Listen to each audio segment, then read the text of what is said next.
luar biasa. Di situ ada simbolisme, di situ ada filosofi, setiap motif yang ada. Dan inilah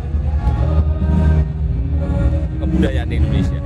Dan untuk menyampaikan kebanggaan kita, hari ini kita mengadakan Istana Berbatik. Pak Jokowi pakai batik apa, Pak? Apa juga pakai batik apa? Pak Jokowi ya? Terlalu banyak motif batik, ribuan motif, setiap hari berganti. Motifnya bisa berubah-ubah, warnanya berubah-ubah, tapi memang saya senang yang